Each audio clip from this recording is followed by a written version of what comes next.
we visited very often.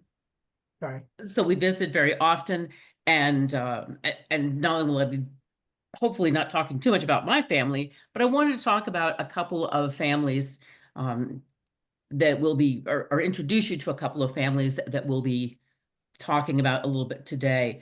The DuPonts there on the left go quite a ways back in the area to the middle 1800s, late 1700s, early 1800s. Dupont, they were French, and as the French Revolution was breaking out in the late 1700s, they thought, well, how about we find someplace safe? And they came here. The Wyeths, a much more recent generation of people that live in this area, three generations, at least three, possibly four by now, of painters. But this area attracts a lot of people for lots of reasons, not the least of which is its beauty, as you can see in the upper left-hand corner. One thing I want to do here, see if I can figure this out. I forgot to put in the chat box the handout. Hold on just a second and see if I can figure out how to. Aha, there it is.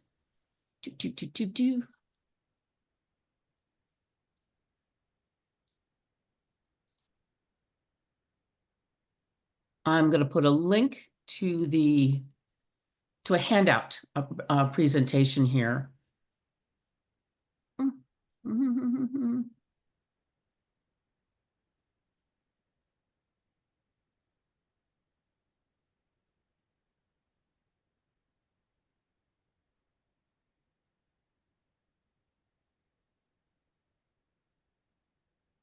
There we go. You should see a document in the chat box, and you can double click on that and it will download to your computer. And it has in it a listing of all the things I'll be talking about today and links to go find out more information about that. Oprah, I don't have it. Is it showing up in your chat box? No. Is anyone else seeing it?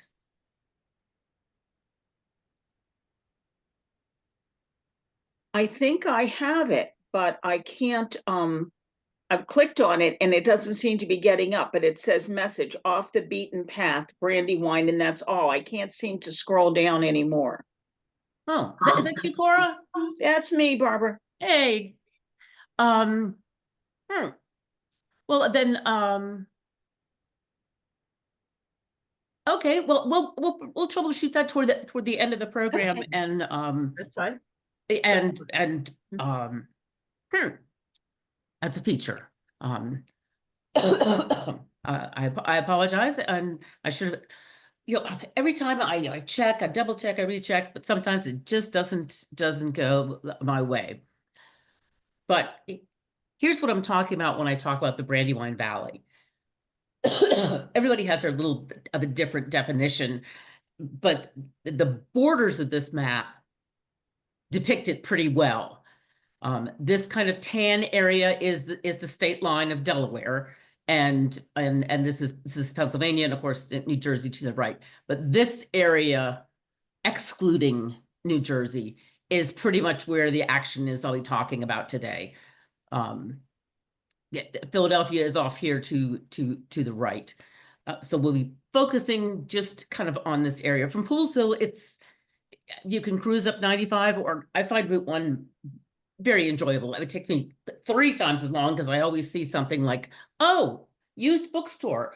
Oh, the world's greatest, ball of twine. Oh, a donut shop. And I kind of meander my way, but often, up 95, it's really just a couple of hours. But before you go, look into this Brandywine Treasure Trail Passport. It's good for an entire season, and it gets you into lots of different museums at discount prices. There are 12 different sites that are offered, and it's good for one-time admission, but generally anytime from May to October. And if you're going to visit, 2 or 3 sites even, it pays for itself. And certainly if you plan to return, in the fall to do some, maybe leaf peeping, or, once the kids are back to school and you want to avoid the crowds, you can do 2 or 3 other sites, or 4 or 5. Like I said, it's good for quite a while. So check that out. Again, a link in the handout. Um, Spring is here, and well, summer, pretty much. And I wanted to start the visit with one of the most beautiful places to visit, which is Longwood Gardens. Many of you, I'm sure, have heard of it. It was founded in 1906 by Pierre Dupont, one of those Duponts. And we'll hear a lot more about their family history here. But it's one of the world's leading horticultural gardens and research facilities. It's not just pretty to look at, but for the serious horticulturalist, it's a real treasure trove of information. It has 40, 40 interior and exterior gardens, occupying an area of 1,077 acres, split between the greenhouses, forests, meadows, gardens. Take a few minutes before you go to get the lay of the land and get a plan for what you want to see, because you can easily, spend a lot of time exploring and just prioritize what you want to see. And it's not just all formal guidance like you saw on the previous slide. The flower garden walk, and that's a picture of some of the posies there on the left, is not to be missed. It's kind of the number one attraction, and it's my absolute favorite. It's always full of flowers, butterflies, and bees. And you can go on their website and see what's kind of in bloom, and help with your planning of what's at peak. And on the right there, I like this specific place. It's called the Idea Garden, which is kind of mixed use, and it can be used for people to get ideas about what their own landscaping could look like. And oh, got a pop of color here. Oh, how about let's do a row of those. And also, in terms of being an idea garden, it's a great place to meditate or contemplate, or just think of your own little ideas. And on the lower left here, Pierce's Woods is known for all of its wildflowers, and in the summertime, it's a great place to nip into if the sun's getting too much for you. You really just want like a stroll around the lakes for a cool breeze. And in the upper right, you can also tour the DuPont family mansion, which is really more like a large home. It's not too over the top or ostentatious. We'll talk about a few that do fall into that category in a minute. But this one at Longwood is just charming. It feels like somebody's home. It feels like you could flop down on the sofa and have a chat. And again, check the website to see what's in peak bloom, and download the map to kind of say, okay, I want to work left to right. I want to work top to down. I don't want to miss the conservatory. And like I said, over 1,000 acres. And don't overlook the conservatory, which looks like a big building. You're like, well, let me just be around and out and about. The conservatory houses incredible amount of beautiful, beautiful orchids, and it has foliage all year round. And at Christmas time, it is completely cheek and jaw filled with poinsettias. It is gorgeous. And outside of the conservatory are oodles of lily ponds. And I wanted to take you on a quick tour of the conservatory and the lily ponds.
These are some of the lily ponds out back.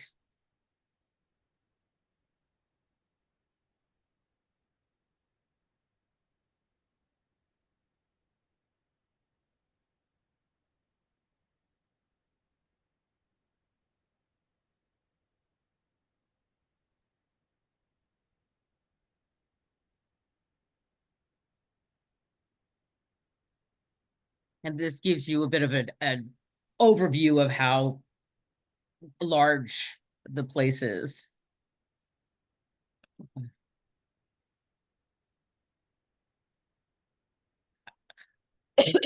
By the way, I do want to also let you know they have a lot of a lot of events, live entertainment. They have musical choreographed fountains, huge fountains. And again, check out their website before you go to see what you might want to take in. And if you haven't had enough, zipping away here. If you haven't had enough gardens, or if you don't have time to do a whole Longwood garden stop as a separate stop, check out 60 acres, not 1,000, but 60 acres is plenty on the compound of another DuPont estate. Winterthur. It's actually Swiss, French, and it's pronounced Winterthur. The best way to get an orientation to the gardens is via a narrated little tram tour from the visitor center. One of the first places that you'll go pass through is this area called Azalea Woods. And it may be a little bit gone by at this point, but usually they try to time things so that there is at least something going on there. But the ride through Azalea Woods is amazing, and it's just a riot of color in spring. Another key attraction there, is a collection, believe it or not, of soup tureens that were donated by the Campbell's Soup Dynasty. This Winterthur is known for its collections of decorative arts, and somehow they landed with this one. There's over 120 metal and ceramic tureens with a smattering of ladles and soup plates and bowls and spoons. Who knew there could be a collection of soup tureens and their associated accessories? But these are only just a couple of the highlights. The azalea gardens and the soup collection for this visit to this a massive compound, which at its peak in the 1920s had its own poultry, sheep, pig, and dairy farms, as well as vegetable gardens, flower gardens, greenhouses, its own sawmill, its own railroad station, and it had a post office. I mean, it's quite in its heyday a complex.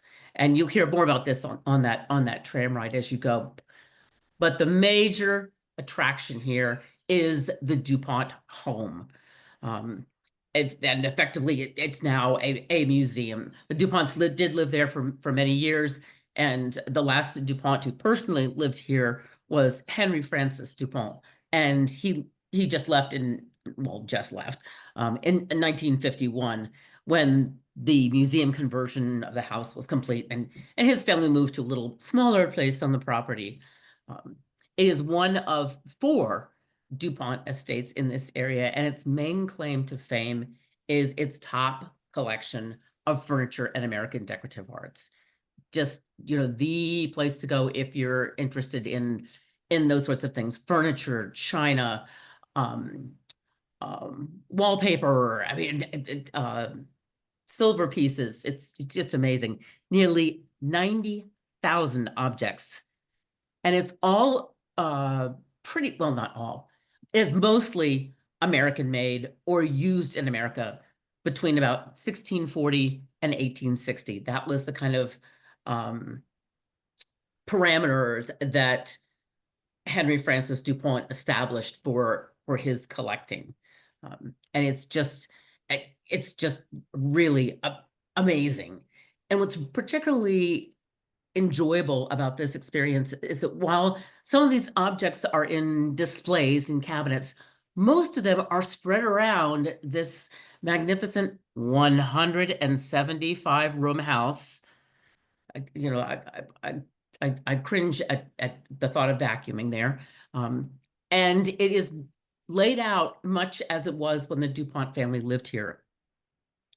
And on the guided tour, which is the only way to do this, they don't want people, jumping all around there. Guided tour, you just walk through all of this beauty and history, and you can get quite close to it. And Henry Francis DuPont was so renowned for his collection and good taste that Jackie Kennedy personally requested him to lead the committee to restore the White House when they moved in, and she did so much redecorating and redesign. Pardon me. What is now the Hagley Museum and Library is the place where the DuPont story begins in the early 1800s. So how did the DuPonts build such an empire? It started with optimizing techniques for producing high quality gunpowder using the power of the nearby Brandywine River, which you see right here. You're going right past. And these were the mills and the powder yard where they did their production.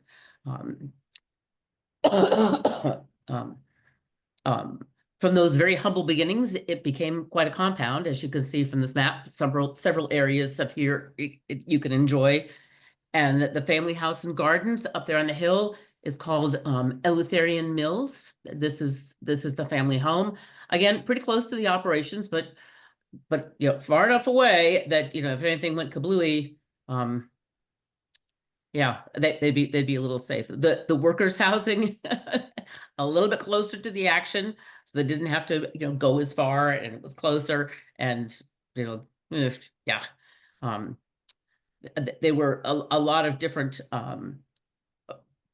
parts of the operation down here that you can visit, and I put a copy of this map in the handout as well, so you can kind of figure out what's the best way to go. What I recommend is either first or last, 1 or 5, starting at the visitor center, and then they have a little tram, and you take, oops, I clicked, oop, yep. You take the little tram, go to the end of the line, which is the house, and then work your way back. You can only take the tram. You see this little red dashed line for security reasons. It's like a little gate here, and that's the rest of the way you can go by tram, but you have to get back on the tram to go back. And then to get off at the powder yard and do these little outbuildings here. There's demonstrations. In the machine shop, there's a guy running, doing something. I'm not terribly mechanically inclined, but he was doing something, and I enjoyed watching him. These people who volunteer, these docents, are just so into what they're doing. They're happy to answer questions and just respond to anything that you might have a question about. But I also like walking along. This is very peaceful, very quiet walking, either along the riverside itself or along this sluiceway. It's so peaceful. This is so far away from the action, and you can continue, snagging this tram as you need to. Don't miss the Workers' Hill, and again, either first or last at the visitor center. The visitor center is 3 stories. It's a museum in and of itself. Even if you didn't do any of the house tour or anything else, you could just spend your time at the visitor center easily. But don't want you to miss anything. this is that visitor center. You can see it's quite large, pretty good sized museum, and it focuses on early industrial American history, including displays of clothing, technology, machinery, household goods. Now, when the pandemic hit, they developed many online resources. Everyone was in a rush to do that. And this kind of campy little quirky videos called Haggly from Home, featuring surprisingly not a stuffy narrator, but kind of a guy just having some fun. I'll show a brief clip now, and I strongly recommend, there's a link in the handout to a 1-hour history of the DuPont family. And I really like that. It's just an hour long, but it's quite in depth. And one of the things I like about it is the curator's pet cat is seen a lot in the background. He seems to be supervising the presentation. Let's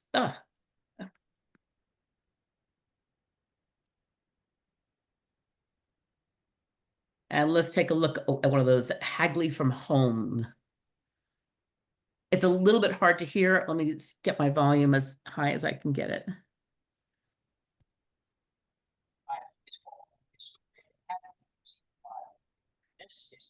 Can you hear anything?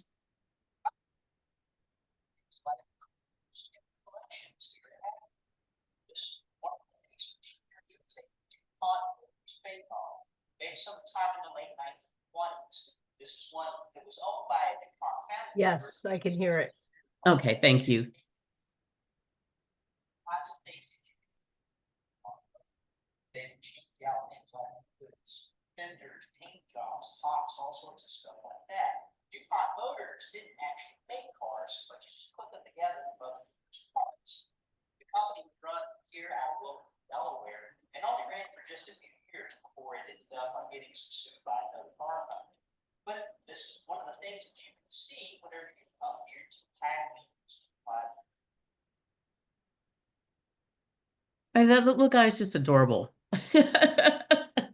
Now, after the visitor center, like I said, you hop on this little shuttle bus to go to the main part of the estate, what they call Eleutherian Mills. This was their family home, well, really more of an estate. It's furnished with antiques, artwork, and memorabilia from about 5 generations of the family. Here's just a couple of shots of the interior. There's a 50-minute guided tour that goes through some lovely spaces. The music room there on the left, and afterward you can walk through the gardens and the carriage house you can see there on the lower right. When you're ready, hop back on the shuttle bus and it'll take you down to the main campus. And like I said, here in the lower right-hand corner, here's one of the guys operating something or other. But to be able to get up close, to hear him talk, and with the enthusiasm about these old crafts, these old techniques, it's really enjoyable and interesting. And as I mentioned earlier, continue walking or in the little tram, riding, and the views of all of these beautiful waterways and sluiceways and the remnants of how it operated. And round out your visit with a stroll, a little bit uphill, but not too bad, to the Workers' Hill area, which focuses on the home life of the mill workers of the late 19th century, mostly immigrants from Ireland, France, Italy, and England. And you can see the foreman's house. That's the kitchen there on the left, which they have as faithfully as possible restored. And there's a little one-room schoolhouse and a worker's garden, which still is maintained by volunteers, and which supplies some of the produce to the cafe, where they serve really pretty tasty sandwiches there, and it's all organic fare. It's a lovely place to stop. And here's yet another DuPont estate, but one that shows how the wealth was really beginning to rack up. Unlike the early days, where the family mansion was, relatively near the operations and relatively modest, this site is purely residential. And there is no signs of blue collar life here, I assure you. But the man who lived here hadn't always had it easy. Orphaned at age 13, and shortly thereafter sent away to a boarding school. AI DuPont, not artificial intelligence. I can't remember what the AI stands for off the top of my head. He ultimately returned to the family business, even as a young child, to work alongside all the other men, starting as an apprentice powderman. But he rose rapidly through the ranks and enjoyed the benefits of the family wealth. And like your family, like the Hadley Museum, the tour starts as a visitor center. They've got a great video there, by the way, but very limited exhibits. The action is really, it's this house. And you take a little shuttle bus up to this main attraction. The mansion itself is modeled after Marie Antoinette's La Petite Trianon at Versailles, her little hidey hole there, and is a tribute to the family's French roots.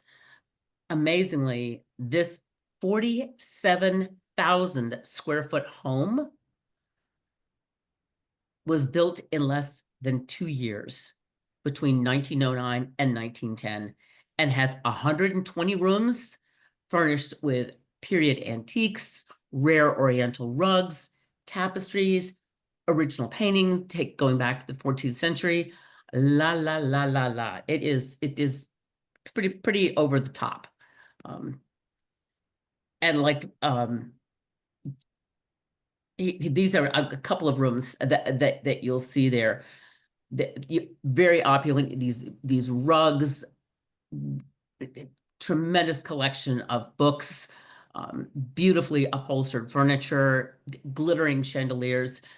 There's no expense that was spared. The audio guide is really good and gives you great information about the early technology too. With plenty of money, the DuPonts had the latest in hot water distribution. This is 1909, 1910. Hot water distribution was pretty snazzy, pretty new.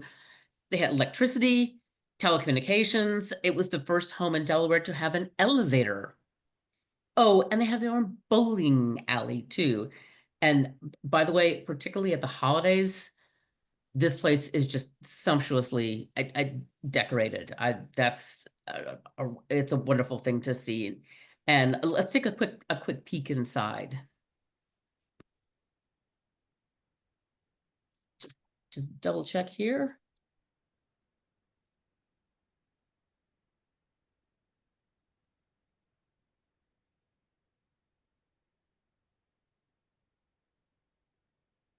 Hey everybody, I'm Ashton with Visit Delaware, and today I'm at New Moore's Oops, I want to get this going here. Estate, and we are about to take a tour of this beautiful mansion. So today with me, I have the Executive Director, John Rum. So how's it going today? It's going great, Ashton. Pleasure to be here with you. All right, great. So we're going to go ahead and get started on a tour and hear about all the great history of New Moors and some of the top sites to see while you're here. Sounds like a plan. All right, let's go. Let's go. Well, interestingly, the ceiling did look like this to begin with. When you came here in 1910, the ceiling would be painted brown to look like wood. And in fact, this would have looked more like a lodge. There were animal heads hung on the walls. I think Alfred's second wife, Alicia, yeah, she wasn't too thrilled with that. And so about 1919, they started painting the ceiling with this beautiful gold and gilded and blue paint feel. This is where people were hosted. This was kind of like their living room, if you will. Above the mantle that's a portrait of Jessie Ball DuPont, Alfred's third wife. They were married in 1921. She was about 20 years younger than he was. And this is probably about 1923 that this was painted. This is actually my favorite room, and I think a lot of people's favorite room in the entire mansion. This is called the conservatory. And this was a space that's designed to look like a room turned inside out. So you are in a garden space and you've got garden trellises on the walls here, and you've got nearly floor to ceiling windows. And so you see these beautiful views of the garden, and it's airy and light, and it's the kind of place you can just imagine having breakfast here or having a meal at the end of the day. This is the dining room, obviously a very formal room, and again, a place where dinner parties would take place. This remarkable chandelier here that came from Schönberg Palace in Vienna with about 3,000 crystals in it. Oh my gosh, this is the longest shuffleboard I've ever seen. It's a regulation size shuffleboard table. So from the difference being, instead of playing with the sticks or whatever they're called, you do it like this. But this is part of what we call the man cave here. Bowling alleys here with both regular bowling with 10 pins, the regulation size pins, and I'm gonna stop it there. You kind of get the idea. And as the curator mentioned in the video, that there are great views of the gardens. They're a real selling point, so don't miss actually experiencing them for yourself. These huge, gorgeous private gardens are the largest formal French garden in the United States. There's also a working Carillon tower and lots of natural woodlands all around. So feel free to explore as your energy and interest permit. But sometimes after the house tour, you're kind of like, okay, I'm a little saturated here. Don't get back on the tram and just go back. Catch your breath, walk around these beautiful, beautiful gardens, and then hop back on the bus when you're ready to return to the visitor center. And speaking of being out in nature with the DuPonts, don't miss this attraction. There's so much to see and do here, and this is, much more on the rustic side than the DuPont we just saw, but funded with DuPont money. In the spring and early summer is a great time to visit and enjoy this place. It's on 212 acres of freshwater tidal marsh area adjoining the Christiana River, which is just south of Wilmington there. This is a complex of parkland and exhibit areas, and it's a really unusual blend of land and water, urban and rural. As you can see in the background on the photo, that's Wilmington. I mean, it's that close to the city, but that doesn't seem to bother the local flora and fauna a bit. They have a lot of bald eagles there, wood ducks and beavers, dragonflies, otters, and eastern painted turtles. They're kind of a specialty there, and you can even have lunch with them when they're being fed, which is kind of fun. As you can see from this aerial photograph, the visitor center has great views of this river. Here's kind of the marshlands, and you can walk around on these platforms. You don't have to worry about getting too muddy or that being a little tricky to navigate. It's most of it is handicapped accessible on a loop, and it goes into the marsh and by the water side, so you get to see a great variety of things. Or if you're up for it, there's a trailhead access to a 5.5 long bike or hiking trail from Wilmington to Newcastle, Delaware. Don't forget to go inside the visitor center. There's lots of information about all sorts of native flora and fauna. Among the treasures here also are the woodlands. You couldn't quite see them a little off camera in the previous slide. And there's an historic working grist mill, hawk watching areas, like the one there on the lower right. You can, and it shows you what they look like, how to identify which ones they are. And they also have on site their own farmers market with vegetables, eggs, herbs and flowers, fresh from the farm, and lots of other local and regional products of cheese, bread, honey, nom nom nom. And after you come home, or even before you go, you can also take advantage of their many educational programs online. They have lots of things from master gardeners, and I think right now they're doing one called Landscaping with Native Plants. And although the native plants are native to Wilmington, it's not that far away. We share a lot of them here. And you can plan for some longer term travel with their eco tours to Iceland, the Canadian Rockies, the Bay of Fundy. The links there in the handout, and anything that's going to have the DuPont brand on it is going to be, nothing's a sure bet in this world, but that's a pretty good pedigree there. Now it's time to talk about a family other than the DuPonts. Bless their hearts and wallets for making such generous contributions to the area over the years. Let's talk about 3 generations of American painters, the Wyeths, who lived and created in the Brandywine Valley. The father, N.C. Wyeth, yes, this is him. This photograph was on the cover of the presentation. He's the patriarch and a noted realist illustrator for over 112 books and many magazines at the turn of the last century, notably Treasure Island. He did all of the illustrations for early editions of that book. And his son Andrew, shown there as a young man, and shown here as a more mature man. He's probably most noted for his painting Christina's World, which hangs in the Museum of Modern Art in New York. Pardon me, and was painted in Maine, in the town of Cushing, Maine, which is not too far from Camden, where my family is from, and where one of your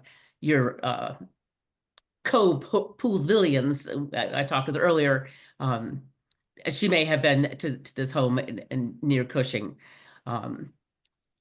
Andrew was also a realist painter, as you can see from this style. This was actually his wife was the model for this, Andrew's wife, and he made his career focusing on capturing landscapes and people of the Brandywine area, and as well the summer residence in Maine, where he painted this Christina's World. Also, we don't have time to cover it all, but in addition to Andrew, 2 of his sisters and a brother-in-law were also notable artists. And the 3rd generation, Jamie, the son of Andrew, is also continuing in the realist style. Here's his painting, or a painting by him of Andy Warhol, who he worked with briefly in the 70s. And he's done pictures of JFK, a very famous picture of that, and many paintings of animals and scenes from the Brandywine area and from Maine, like his dad.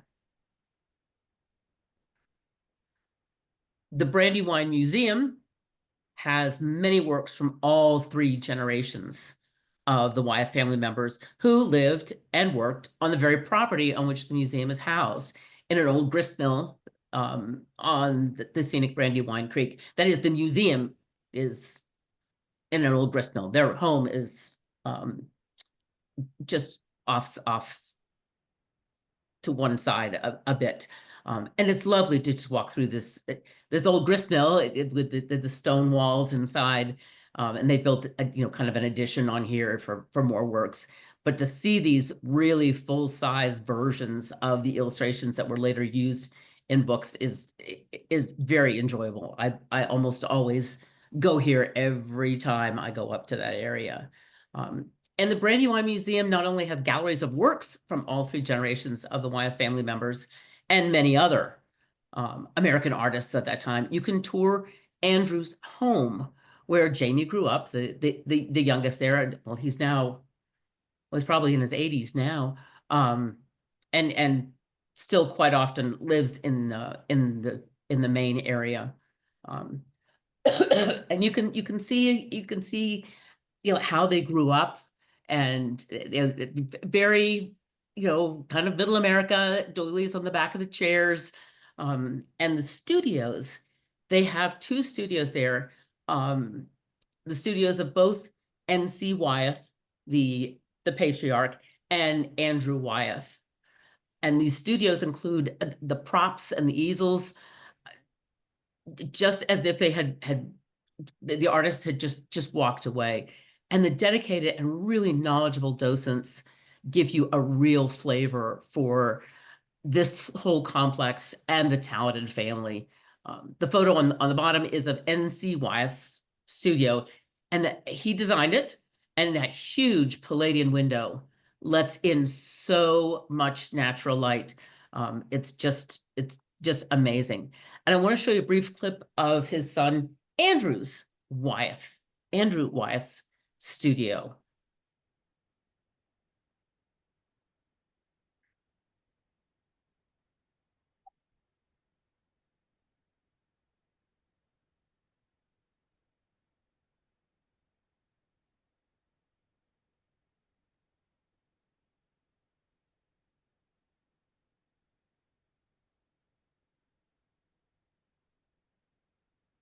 If you're familiar with his paintings, you may recognize some of these props.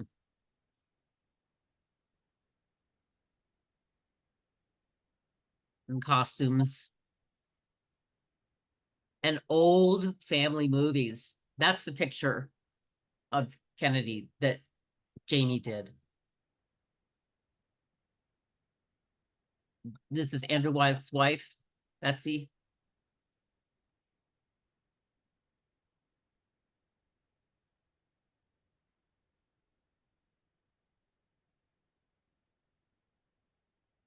He painted in tempera and used real eggs to mix the paints.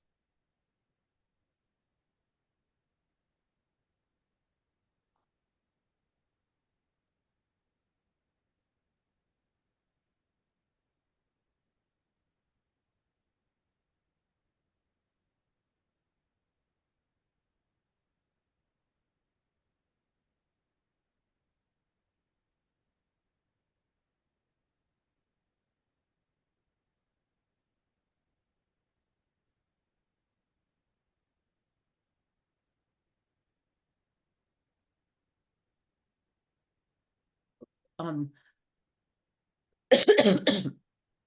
we go on to the Brandywine battlefield, I just want to mention going through the museum and seeing the finished products is amazing. Like I said, I love going through there, but it just adds a whole other texture, a whole other layer by going to the studios to see how the process happened, to see the costumes. You're like, oh, I just saw that in that, Treasure Island picture. I just saw that jacket. I just saw that hat in that painting. And just so as you're going through, look at some of the details in the paintings, and you may see them more later in the studios. Oh, and also a part of the realistic part of the studios I really appreciated is that there's paint on the floor, where it's dripped, and it really rounds out that experience there. Now, you can't talk about the Brandywine Valley without mentioning the Battle of Brandywine, which was the largest single day engagement of the entire American Revolution. Nearly 30,000 soldiers squared off, not including all the civilians, the other members of the army, all the support, logistics. Just 30,000 soldiers were involved. And although the battle took place over a 10 square mile area, roughly 35,000 acres, the park is merely a carving of 52 of those acres that were the center of George Washington's Continental Encampment. The Visitor Center has, again, they're doing great jobs with these videos. They got a great introductory video there, and then and exhibits of uniforms and weapons and artifacts that they found on the battleground there. And there's periodic reenactments. You can check their website and see what's going on. And the driving tour also allows you to explore the rolling park and the woodlands and enjoy guided tours of both Lafayette's quarters and Washington's headquarters, which is shown in the photo here. This is Washington headquarters. And you can stand in the very room where George noodled on his war strategy and how the troops were going to move. And yes, he probably did really sleep here. It's called the Ring House, and it was named after the family from whom George Washington commandeered the home. He needed a place to set up and said, Ring family, I need your place. Do you mind moving in with your grandma for a while or whoever? And he took up a residence here. But Washington wasn't the only person who ever lived at the Ring House, in addition to the Ring family.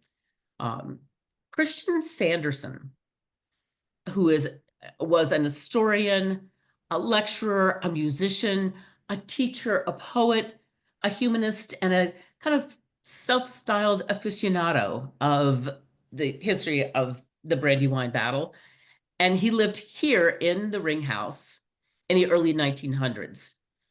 His love of history was so deep, he began collecting lots of stuff. And I mean, lots of stuff.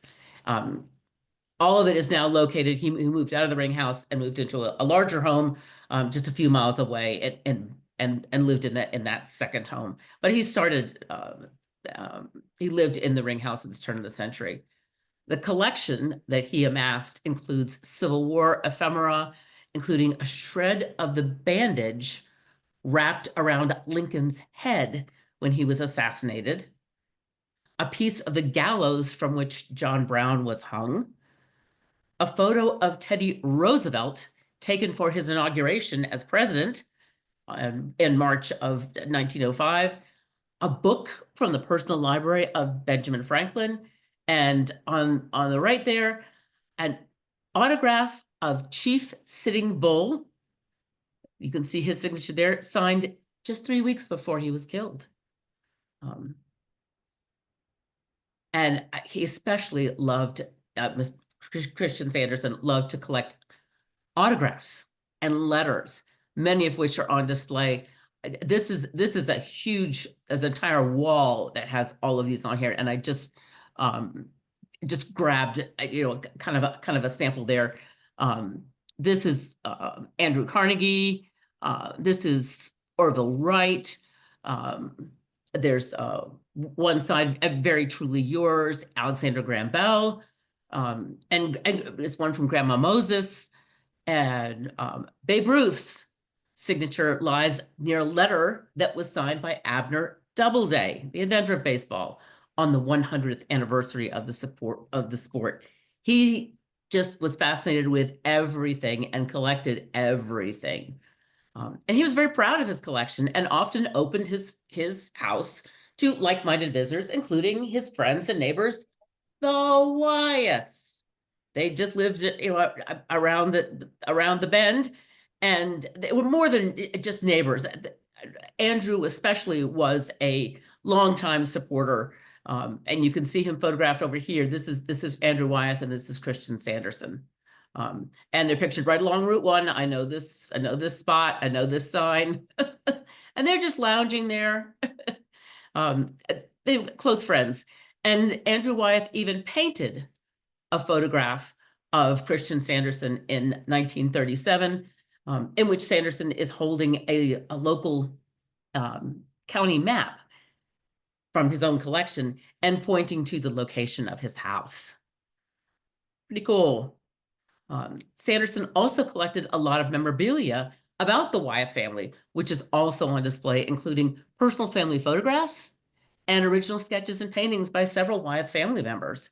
The Wyeth family so appreciated this area and Sanderson's passion for preserving its history that Andrew Wyeth was the first president of the Sanderson Museum when it was founded in 1967. Note, they're only open on weekends, so plan accordingly. It's I think there's just two people, two volunteers that run it, and it's kind of on a little bit of a shoestring there, but they get by. And if you're really into collections like Christian Sanderson was, I don't know where you'd find a larger collection of books than at Baldwin's Book Barn, another place that I rarely go to this area and don't stop by. They have over 300,000 books on premise and another 150,000 in their warehouse, which they cover everything, over 200 subjects. And what I really like, this is in a converted 1822 stone Dairy Barn, which has been a bookstore since the 1940s. And FYI, they used to get a lot of their supply from the many private libraries of wealthy folks in the area. People that live, wealthy people from Philadelphia would choose to, summer in Brandywine. The money from Wilmington, from the DuPonts and several other big money making operations from Delaware, they would also summer in this area, and they get great donations from private libraries. So if you're looking for rare, valuable books, this is a great stop. Former customers, of course, included N.C. Wyeth, and later his son Andrew was a frequent customer. Frequent customer Barbara Paulson, that would be me, can testify. There's plenty for just plain old folk like us. Like I said, I always come out with a armful. Cookbooks, novels, bestsellers, lots of coffee table books. And if you're a book lover, brace yourself and your credit card for a lengthy visit. And which, by the way, I want to plug the upcoming Poolsville Community Book Exchange and Puzzle Exchange coming up, I think a week from this Saturday. So check your spots to your emails for upcoming notices about that. This is the floor plan. It's an old barn that was added to, so it isn't. It's kind of choppy to navigate, which is why they created these maps, and so you can find what you're looking for. But I really prefer just browsing. And because this is a restored dairy barn, there's no, well, first of all, there's no elevator, so you gotta kind of wind your way around. It's a couple of narrow staircases, but not too bad. You may have to set your books down and and use both hands to walk up, but it's really quite charming. And it's not heated or air conditioned, but because of the thickness of the walls, it's usually pretty comfortable. But do dress warmly in winter and coolly in summer. But it's usually fairly comfortable, and all worth it if you fancy yourself any sort of respectable book lover. I want to do a little quick peek inside this one too.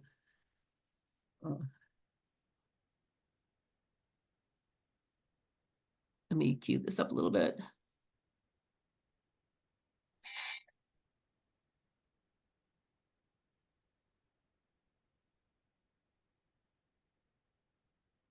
Baldwin Book Barn, I think a lot of people will agree, is pretty much of a local tradition. It's certainly one of the high spots of Chester County. It has been a bookstore since 1946, owned by the same family, the Baldwins. A part of the charm here is the fact that it is an old barn, indeed very old. The structure itself was built in 1822. The barn has 5 floors. Stairs are steep, but the rooms, some of them are large. So we provided a map, shows where the different topics are. We have about 250, 300,000 books here. All of them are used. Some used more than others, of course. Very seldom that someone comes in and asks us for something that we don't have. American history comes from around here and back here, all American history. And then we have business. There's a children's section, a military section. Second floor is mainly U.S. history, U.S. presidents. Here is how to build a house, how to knit, how to crochet. We have some very old or very expensive things. A young girl from Philadelphia who said, "Did I have anything old Shakespeare?" And I said, "Come with me." And I brought her here, and we found an old Shakespeare. It was 1 of 2 volumes, which made it less expensive. And lo and behold, I found the other one. So now we're in the midst of pricing for her. These are signed editions from the Franklin Press, which is no longer in business. Leather bound, special illustrations, special font, everything about them is special. And then they had the author sign these, and the 2 I have in my hand here, one by Joyce Carol Oates, and the other one by Ann Tyler. both still writing and both still going strong.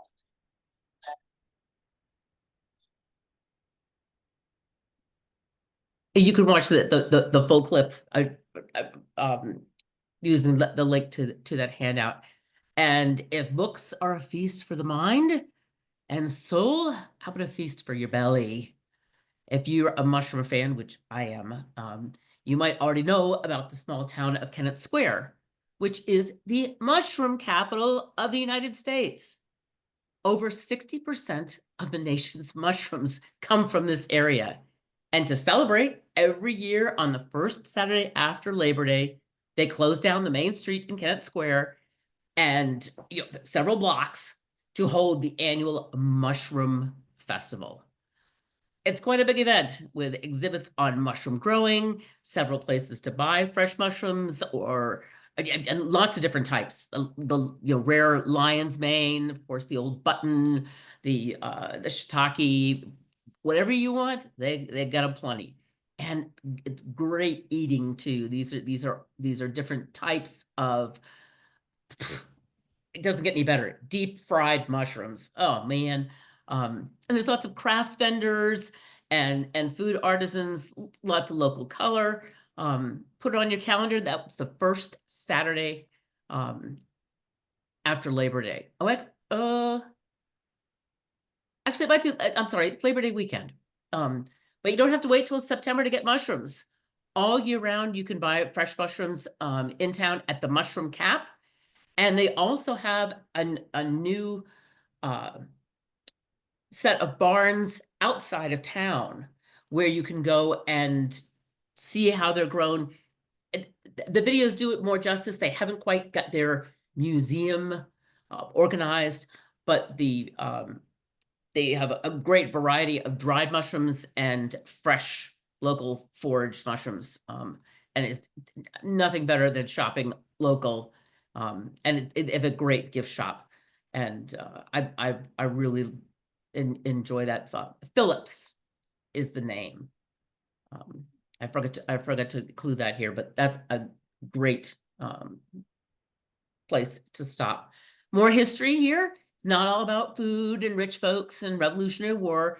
There's a strong civil rights vibe here too, especially in the 19th century, where abolitionist sentiments in this area that borders on two former slave states, where they had a relatively large number of free African-American communities and a large Quaker population that, of course, was opposed to slavery. In 1854, Harriet Tubman, the prominent abolitionist and political activist, personally found refuge in Kennett Square with a group of freedom seekers, including 3 of her brothers. And they later moved onward, but they did stop here. To honor that tradition, the Kennett Square Underground Railroad Center offers driving tours of documented Underground Railroad sites, historic homes, and Quaker meeting houses, like this one. Actually part of the local visitors, tourist information places is in one of these meeting houses, the Longwood Meeting House, which is on the property of Longwood Gardens. But this was a stop on the Underground Railroad. The tour also presents contributions of local African Americans and their faith communities in their quest for freedom from slavery. And there's the self-guiding driving tours. They ask for a suggested donation of $20 to get their little map and continue funding their organization. So perhaps something now to wet your whistle. I was wishing this was some Chad's Ford wine, but it's just water. The Chad's Ford Winery has a great selection of year-round and seasonal offerings. They've got some nice things around Christmas time. They've got summer wines, some years better than others. And of course, wine tastings and lots of activities. A lot of, in the summertime, wine and jazz evenings on their porch. This is an example here. And they have murder mystery nights too.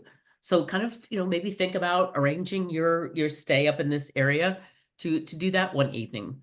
one of the things I particularly like about this winery, in addition to their Cabernet Sauvignon, is their commitment to local businesses, advocating for social justice and fundraising with regional nonprofits, and minimizing their impact on the environment. They really do a good job. I value those things.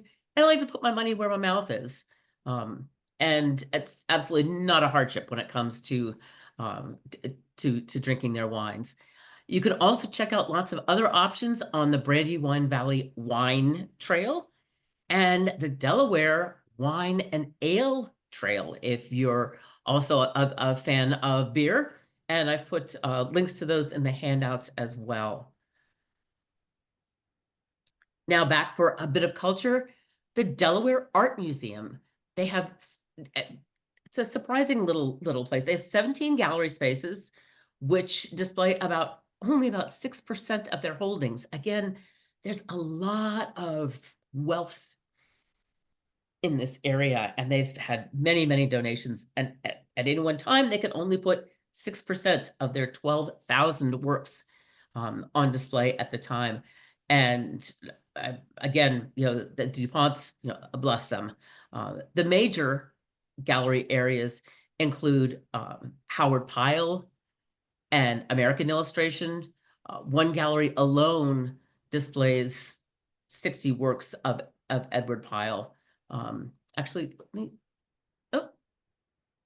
there we are. And here's one of his famous illustrations. He was a mentor to N.C. Wyeth as well. And this is not related to the DuPonts or the Wyeths, but it was an example of that American illustration art movement. And I just was charmed by it, so I put it in here. Catherine Richardson Wireman. Not anybody that I've particularly heard of before, but I was just charmed by this. A second major area that they have is in American art in general, 1747 to the present, which covers, 1757 to the present, covers a lot of territory. There's stuff going back, Frederick Remington, Frederick Church, and even up to works by Edward Hopper, his haunting cityscapes, and some impressionist works as well. And a couple slides ago, you saw the Degas bronze.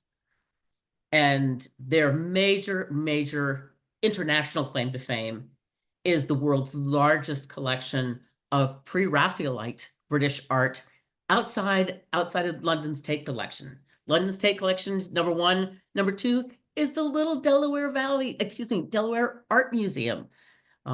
It's amazingly dense collection for such a relatively small museum, and in our smallest state. And they also have great special exhibitions here too. And the gallery spaces aren't the only things to please the eyes. The archway coming in here is a brilliantly covered glass, is a work by a Seattle-based glassworks artist, Dale Chihuly. A lot of his stuff quite famous in lots of different pockets. And I strongly recommend a stroll through the sculpture garden. There's lots of beautiful trees around it, and this guy is huge, and I just love him holding his head in his hands. Don't we all feel that way some days? It's called Crying Giant, and it's about 13 feet high.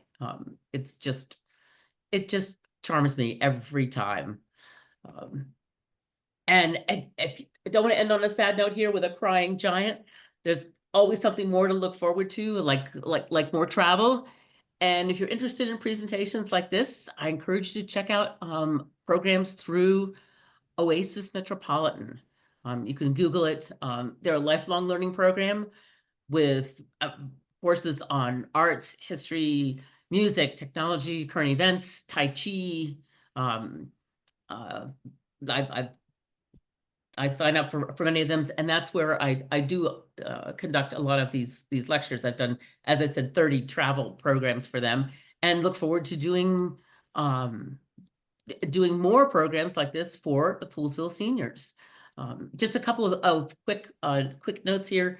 I just attended one session last week on Maria Callas, which was great. And next week, no, actually, it's early in July. There's one called A Conversation with DC broadcast legend Arch Campbell.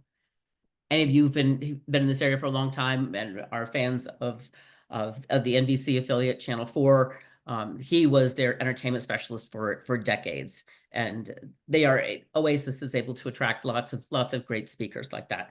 I think you'd enjoy those programs, and I hope you've enjoyed this one. And now what I'd like to do is open it up for any questions about the Brandywine Valley. Let me go ahead and stop sharing and see what y'all have to say, what your thoughts are.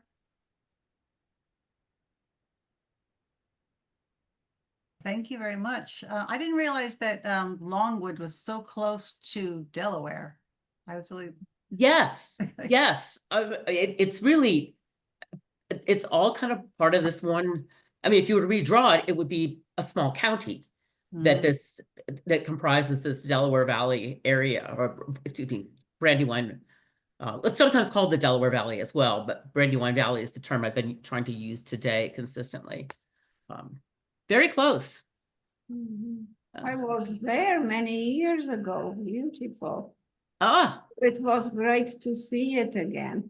it is just lovely. Any season they've it's one of the things that they pride themselves on, is making sure that they keep kind of rotating the crops, so there's always something to see, and keep people coming.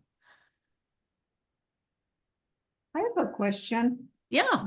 The woman inventor, what is that about? The first, yeah.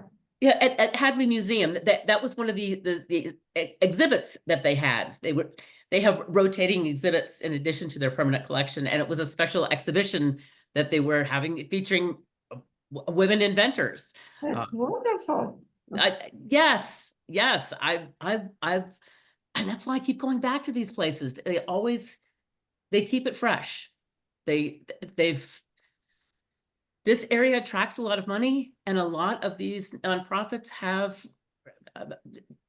relatively deep pockets. Yeah. And of course, some places are, the smaller places are suffering a little more, but the ones with large endowments, like the Hagley Museum and Longwood Gardens, are able to sustain for longer periods of time, and keep things fresh, and they have to keep it fresh to keep the cash flow going, keep people coming back, like me. And Barbara, are you able to tour each of those houses that you showed? You showed the DuPont houses primarily. Yes, the small little humble one on Longwood Gardens, you can just walk in. It's included in your ticket. Actually, I was in that one, but what did you say? Was it Nemours? Namur. Yep. And You can tour that. Yep. They've made a separate visitor center, and you go to the visitor center, you pay your money, and then a little bus takes you up to the house. Okay. And absolutely the same with Winterthur. You go in, there's a visitor center, you pay your money, and you get an assigned a time. And you can also get your tickets online ahead of time as well. Okay. Which is great. And also on their website, you can see the what special exhibits they had. They had a great one, probably about 5 years ago now, on all the costumes of Downton Abbey. It was fantastic. That'd be cool. Yes. So again, check the special exhibits and go online. But the way they've built the visitor center is attached to the house. So essentially you go out kind of like a hidden door, and all of a sudden you're in the house. And that tour is guided as well. And they've got, I think, like 3 different flavors of tour through Winterthur. there's, regular, behind the scenes, and there's one other one. There's 3 different tours at different price points for different specialty areas. Okay. And included in your ticket, regardless, is the tram and the soup terrines.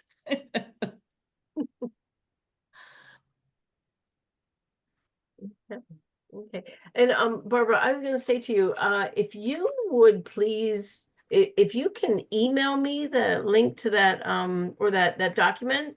Oh, Let's see. Wait. I think I put it in the chat box, but I forgot to click send. Okay. Are people seeing it now in the chat box?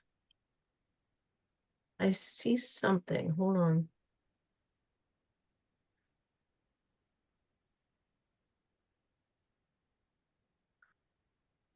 I'm able to see it and double click on it, and it pops up in Microsoft Word. Okay. My apologies. I didn't click go. Okay.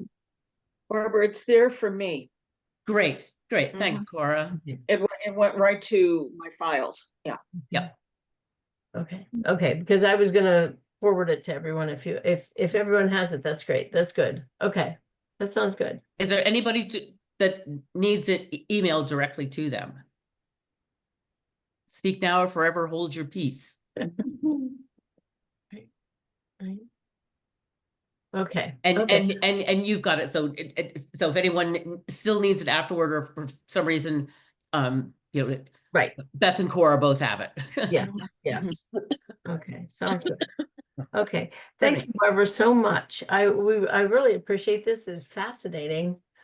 I love this. Well, it's always fascinating for me, and like I said, I get up there quite frequently, and I sometimes make recommendations for places to stay and places to dine. But this area, there's so much turnover. The hotels, last week it was a Hilton, now it's a Holiday Inn, or it's a Marriott, or it's you just can't predict what's going to be a good hotel and who's running it. And particularly with the pandemic, the restaurants, a lot of them have gone out of business. A lot of them are, just trying, and I just couldn't, come up with as many reliable references as I normally would. But hopefully the handout will be a good guide for you. Yes, I think it will be. Okay. Okay. Thank you, Barbara. Okay. Apologies. It's not COVID. It's just a summer cold. That's okay. Yeah. I hope you feel better. And this presentation will be posted on our YouTube channel, along with all of your former ones, if anyone is interested in some of the former presentations, which are there also. Yeah, Okay. European travel planning, I think Philadelphia, the coastal Virginia area, Virginia Beach, Hampton Roads, blah, blah, blah. And I can't remember what the other ones are, but check that out too. And Beth, keep in touch, and perhaps we can do another dance here in the not too distant future. Most definitely. I will be in touch. Okay. Thank you, Barbara. Thanks Thank so you much. so much. My pleasure. Have a wonderful night. Take care. And you as well.